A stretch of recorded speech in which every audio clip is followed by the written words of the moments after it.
Yes, yes, here we are again. Cannabis News, I'm your host, Joe Klare. It is March 8th, 2019, at the end of another week here at the Marijuana Times, the end of a rather long week health-wise for myself, but I've persevered, I've gotten through it, and I'll use the weekend to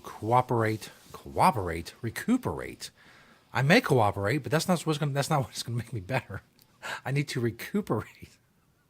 I swear, I'm good with words. I'm a professional broadcaster. I'm a professional writer. Can you believe these things? Only in America. Anyway, continuing, tonight we're talking about the black market for cannabis and also legalization in the states of New Jersey and Hawaii. All of that coming up. First, of course, Cannabis News is brought to you by Natureside. Nature-side.com and their organic, all-natural pesticides. Make sure you go check them out. If you're a cannabis grower in a state where it is legal, you want to be regulatory compliant, you don't want to use banned pesticides, you don't want to use harmful chemicals, you want to grow safe and poison-free. You can do all of these things with Natureside. Nature-side.com, a proud sponsor of Cannabis News. They're awesome. Go check them out. This first story from marijuanatimes.org by yours truly. Illegal dealers say the black market is here to stay. I've covered this issue quite a few times.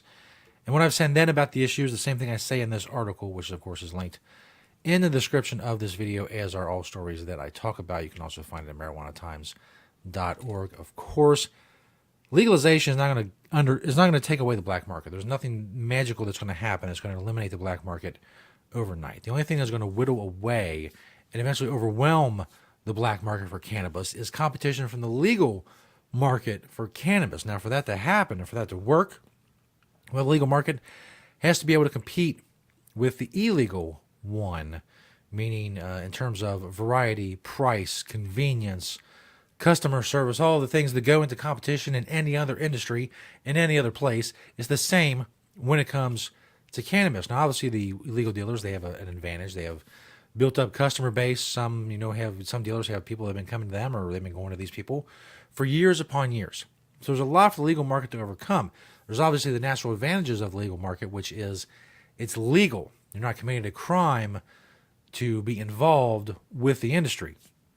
Now, it's going to take time, and obviously the government getting out of the way, lowering barriers of entry, lowering regulations, lowering taxes, things of this nature, will help lower prices and help the legal market undercut the black market. But nothing is going to help more than increased supply, more retailers, more growers, more cultivators, processors, more of everything. I know this is something I've said before. I've said it many times. I'll continue to say it because, as I point out in the article, education, especially in the age of the internet, is a continuing thing.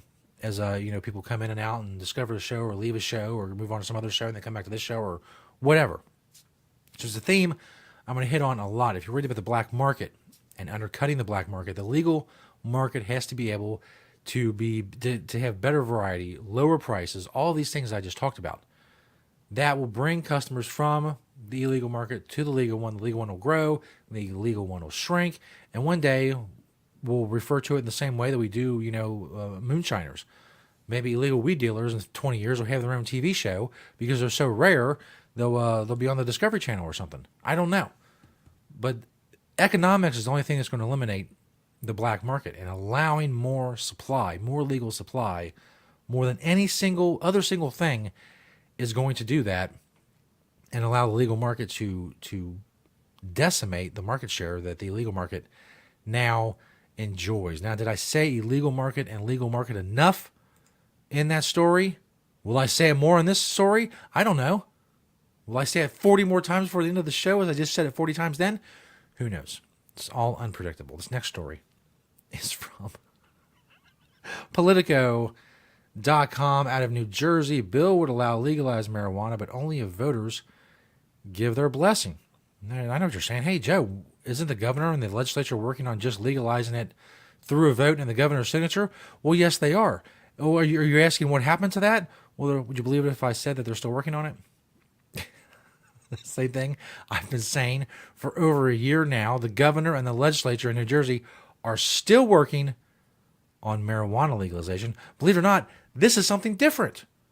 A bipartisan bill introduced would allow for possession of small amounts of marijuana, but only if voters I told you, it's been a long week. If voters approve a referendum on legalization, Assemblywoman Holly Shippesy proposed the bill NJA 5138, which asks voters whether they want to legalize recreational marijuana and possession of up to 1 ounce. Shippesy, who introduced the bill, is not an advocate for legalization. In fact, she said if the question ever got into the ballot, she would probably vote against. I'm not yet sold on the efficacy of actual legalization, but if a majority of the state with the appropriate knowledge of what it means is supportive, I'm willing to put aside my own apprehensions for what the majority wants, she said in a phone interview. As for Murphy and the legislature, well, they reached a deal. Murphy and the legislature reached a deal earlier this month on the, quote, broad strokes, end quote, of a marijuana legalization framework. However, they still haven't fleshed out all the details, and it's far from clear whether they can wrangle enough votes in the legislature to pass the bill. So it just drags on for recreational legalization in New Jersey. Things were promising this time last year. They had a new governor. He was gung-ho. He campaigned on the issue. He said, first 100 days, son, we're getting this done. Well, that was a while ago. The first 100 days have come and gone. And another 100 days came and went. And another 100 days came and went. And yet another. You get the idea. It's been about 400 days now that he's been in the governor's mansion in New Jersey. And they're still hashing it out. Aha! A pun. Thank you. It's rare, but, I'll pull them out every now and then. This last story out of Hawaii. Liberal Hawaii decides... Excuse me. Damn. Okay, here we go. Liberal Hawaii... Take two. Liberal Hawaii decides again not to legalize marijuana. Stories from APnews.com. Senate Majority Leader Jay Kalani English has introduced marijuana legalization bills for the past 15 years, but Hawaii has a track record of moving slowly on social issues. For example, other states move far more quickly to sanction gay marriage and medically assisted suicide. Half the Democrats in the state Senate co-sponsored English's measure, helping spur speculation this would be the year legalization becomes a reality, but the effort fizzled out as other leaders worried about contradicting federal law, which continues to classify marijuana as an illegal drug and jeopardizing Hawaii's existing medical marijuana program. To move forward, the bill had to pass the Senate Health Committee and Senate Ways and Means Committee by a Friday deadline so it could be considered by the full Senate, but the Health Committee did not schedule a meeting on Friday to consider any bills, effectively killing the marijuana legalization measure. Representative Della Al-Balati, the House Majority Leader, said before the bill died that she believes Hawaii will legalize adult use marijuana at some point, but she said lawmakers will vet the issue carefully. Here's what she said. Get this. Quote, I also think that we have enough folks here who are sitting around the table who are saying, quote, let's do it right. Let's not just rush into things, and let's do it right. Now, didn't I just say they've been introducing this bill, the Majority Leader, English, in Hawaii for 15 years, but they really want to sit down and take a look at it. They want to study the issue so they do it right, because 15 years of attempts is just not enough to get a real feel, for the whole legalization thing. It's such a complicated issue. I laugh, but I hate this. Things lawmakers say, I hate a lot of different things. Few things tick me off more than we don't want to rush into anything. We want to do this right. Rushing into it, really? How long do you need to figure out marijuana legalization is fine? It's fine. I'm not even going to say it's a great thing. I don't care if it's a great thing. It doesn't matter if it's a great thing. It doesn't matter if I think it's a great thing. None of that matters. Marijuana users are not infringing on the rights of anyone else, therefore they're not criminals. Same thing with growers and sellers.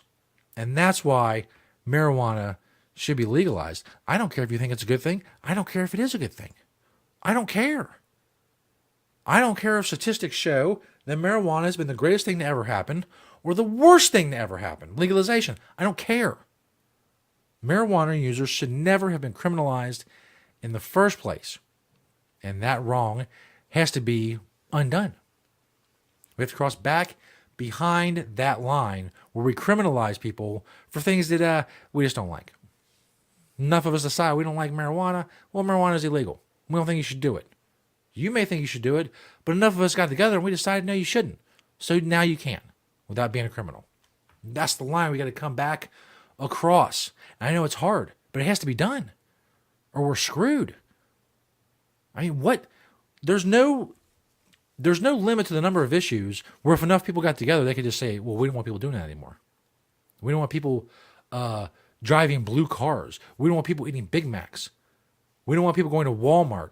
Any issue can come down to that. Once you've crossed that line of the line used to be infringing on the rights of someone or infringing on the rights of some other entity or person, that was a crime. And that was the only way a crime was committed.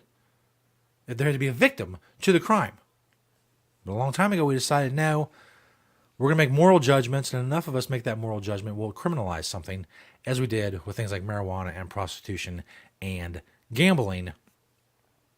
You know, it is what it is, but we have to come back. That's one of the reasons legalization is so important. We have to come back from that. Whether you think it's a good thing or it's a bad thing, you want to look at it and study it and just make sure we do it right. No, just do it. That's doing it right. Doing it. Legalization in and of itself is doing legalization right. Making, growing, and selling and possession and use legal.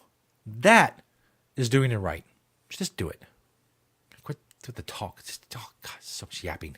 So much yapping. I know that's ironic coming from someone who yaps for a living in both print and with my mouth, but enough. Enough of the yapping. Like in this show. Enough of the yapping. That's going to do it for this episode of Cannabis News. Thanks everybody for checking us out. Thank you to Nature Side, nature-side.com, and they're organic. All natural pesticides. Keep spreading the word about marijuanatimes.org. Thank you for watching and listening today, and we'll see you next week right here on Cannabis News.